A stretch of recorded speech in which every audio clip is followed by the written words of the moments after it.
Sure, you have businesses, but you also have a lot of programs with substance abuse. You have a lot of people strung out.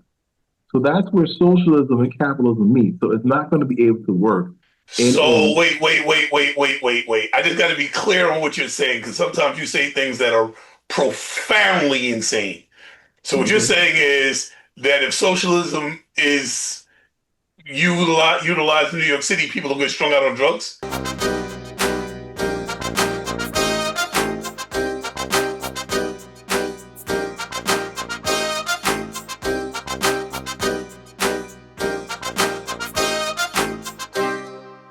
This is for educational and entertainment purposes only. The description is down in the disclaimer box. Hello, and welcome to the Think Tank, where we use critical thinking, deductive reasoning, and just a pinch of common sense to draw unbiased and logical conclusions. Today, we're here to talk about the blue tidal wave that swept America in the way of democratic voting, where the Democrats just couldn't seem to lose yesterday. And we're going to dig into what that is, what that means coming from both sides and representing the other side, as it were, is the man you see in red right now in front of you, coming from the Golden State Bridge, even though I think he's in the Bronx. I'm kind of confused about the backdrop, but that's what we're going to do tonight. That's how we're going to give it up. So, Dion, want to introduce yourself? Hey, family, I'm District Leader Dion Powell of the Bronx Conservative Party, class of 1999, Cardinal Spellman High School. Shout out to them, the most diverse school in the Bronx. So, yes, I'm disgusted, had a drink after last night's results, but I did predict the New York City mayor's race. I can say I was right about that. Back to you, Skip, consulted, and, community leader, me. Let's talk about what happened. So, while Dion was able to predict New York City, I was able to predict the entire country. How could you possibly have known? I used my powers in my magic crystal ball. Or I looked and could see that with elections starting and in progress, Donald Trump told 42 million Americans, 6 million of which are children, that regardless of the fact, the courts ordered him, two different courts. Judge McConnell in, oh, let me get it right. I want to get it right. I was just listening to make sure I have this information correct for you. So I believe it's Judge McConnell in Rhode Island and Judge, oh gosh, Tahalani in Massachusetts ordered the Trump administration to pay out money that they've been sitting on for the last 5 days. Right now it's November 11, 2025. This contingency money appropriated by Congress, which means money that the Congress put there, specifically if there's a government was put there for the specific situation of a government shutdown. And Donald Trump said, I'm not going to use it. There might be an emergency. And everybody said, what? The emergency is now. People are not eating. And he's like, nah, but there might be a hurricane. I swear to God, this is a true story. I'm not making it up. Now, forget the fact that this is the day after Melissa struck. And he said he's not going to use the money that is there for a government shutdown because a hurricane might strike. You can't make this up. He said that. He really said that. And they went with it for a while, like, there might be a hurricane. So we're not going to use the money that's there for this. And then two different judges, and finally he came out and he said, fine, I'm going to figure it out. I'm going to figure out a way to legally do this. I'm going to figure out how to make this legally happen. And that was Monday, the day before the election. Then, right as the election starts, my man like, you know what? I ain't giving y'all nothing unless the Democrats do what I say. And so I used my magic powers and my crystal ball and was able to predict that that was stupid. Like, yo, you already unpopular. Prices is going up. You've taken away tens of millions of healthcare from tens of millions. You cut food stamps for millions. You got tariffs going on. You're breaking laws. People are not happy with your immigration policies, which is the thing that you ran on. And so the defense for the MAGA Republicans is, well, this is what people voted for. The reality is people did not vote for Marines and people in uniform storming the streets, mass agents that won't identify what agency they work for and wear no insignia, coming with masks, guns drawn, smashing windshields out, pulling people out their car in front of their kids with the kids crying, begging them to leave my mom alone, people getting sprayed in crowds with tear gas, priests getting hit with pepper balls. Somehow, I was able to see through my crystal ball that the American people was gonna be like, nah, son, you wildin'. This is not what we voted for. And that a blue tidal wave would strike. Dion, what do you feel about everything that has happened? Well, I'm only surprised and disgusted by what happened in the Bronx and a small local election here with the Republican candidate that lost by 1,500 votes. New Jersey, I'm really How surprised many at. votes were there altogether to be gained? How many people voted?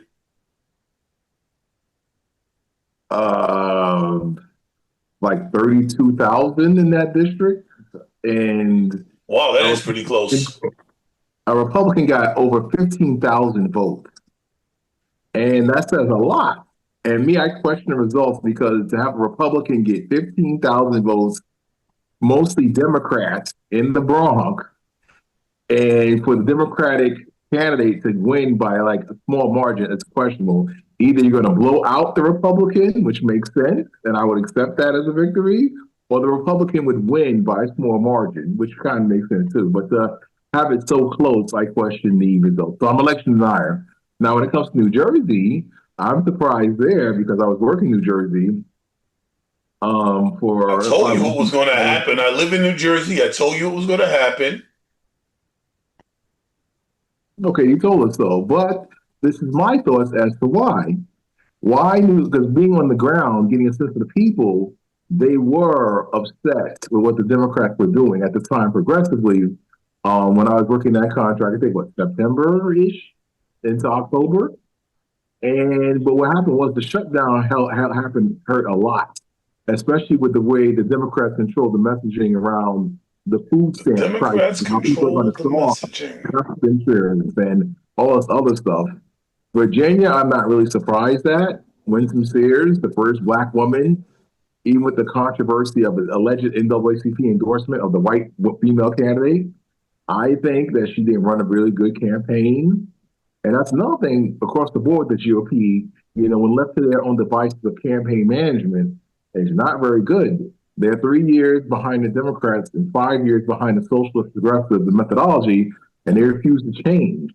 So how are you going to run a race when you're only placating and outreaching to your base of Republicans and conservatives and not really touching upon independents and conservative Democrats and that kind of stuff? But the New York City mayoral race was telling in the sense that Cuomo did come close and Mondami only won by 50%. He didn't even make 51%. So that would cause a runoff, but because of our laws, we don't have a runoff for a mayoral election. But Mondami didn't Hold make on, 50. wait. Sometimes you say things that bear questioning. Okay. How many candidates were there? On the paper, let me see. I think seven. So there were One. 7 candidates, and he still got 50% of the votes.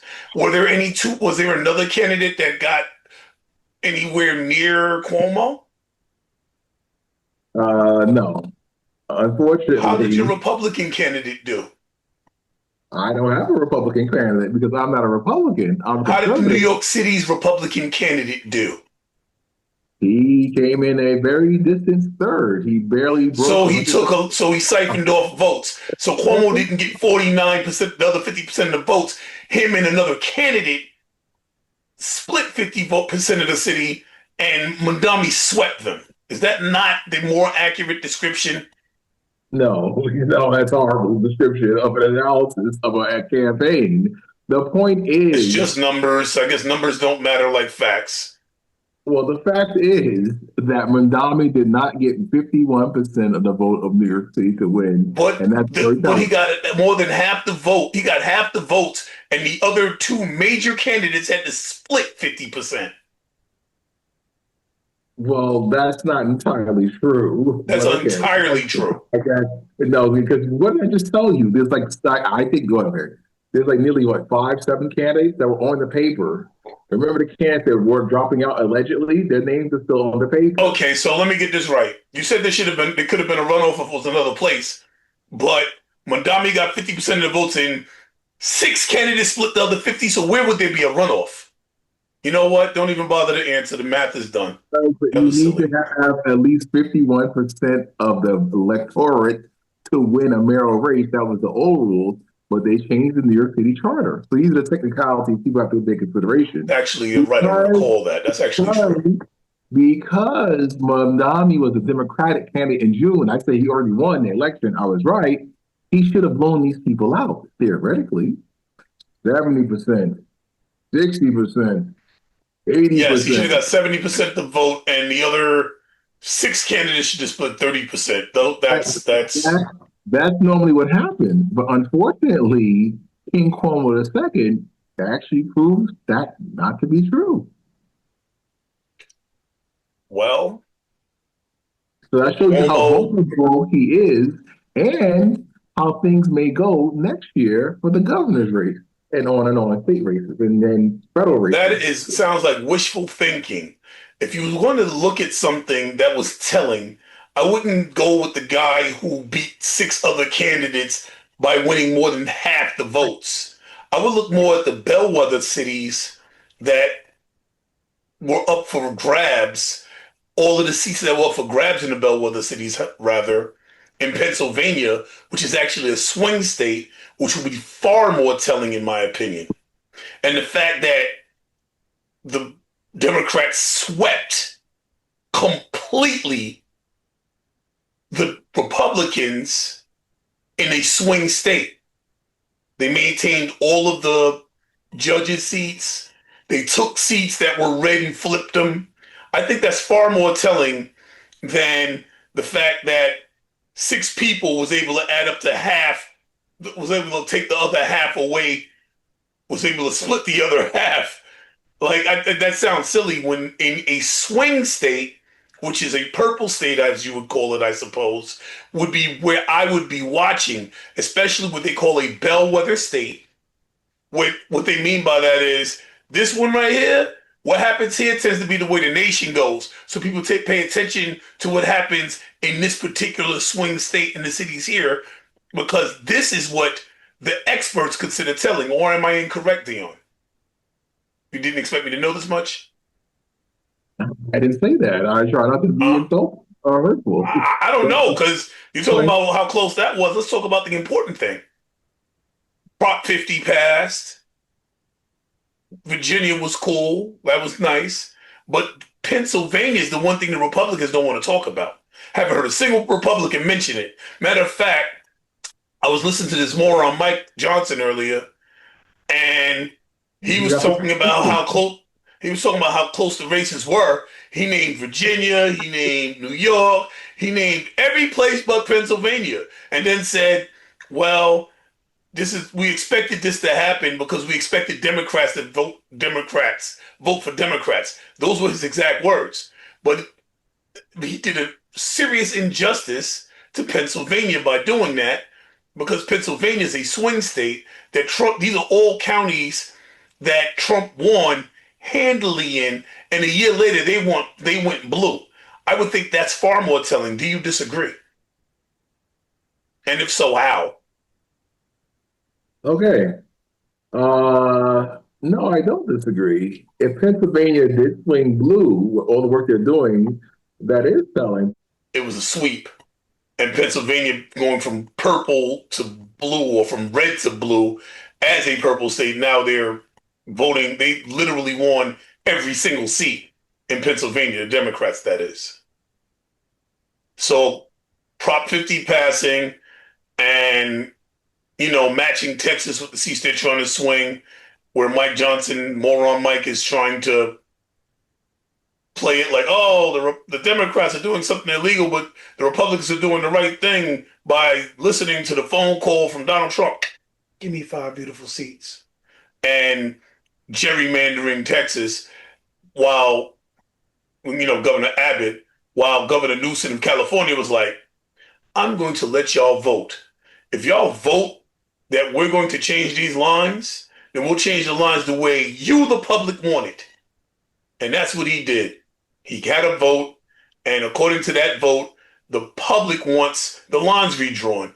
How moron Mike can compare the two things, I don't know. But Prop 50 passed, and the people have decided that they want to retaliate against the government is trying to draw their lines in Greg Abbott and Donald Trump in Texas. The people have voted against it. The blue dominated. Prop 50 dominated. You have let's talk about New York City. What does it mean that you have a socialist there? What do you feel about socialism? I feel that socialism can't work in an American society because if you're from New York like us, if you look specifically look at areas like 125th Street and Lexington Avenue in Manhattan, or 149th Street and 3rd Avenue Bronx, that's where socialism and capitalism lead. Sure, you have businesses, but you also have a lot of programs with substance abuse. You have a lot of people strung out. So that's where socialism and capitalism meet. So it's not going to be able to work. So wait. I just got to be clear on what you're saying, because sometimes you say things that are profoundly insane. So what you're saying is that if socialism is utilized in New York City, people will get strung out on drugs? That's what you've insinuated. So I want to clarify, is that what you're saying?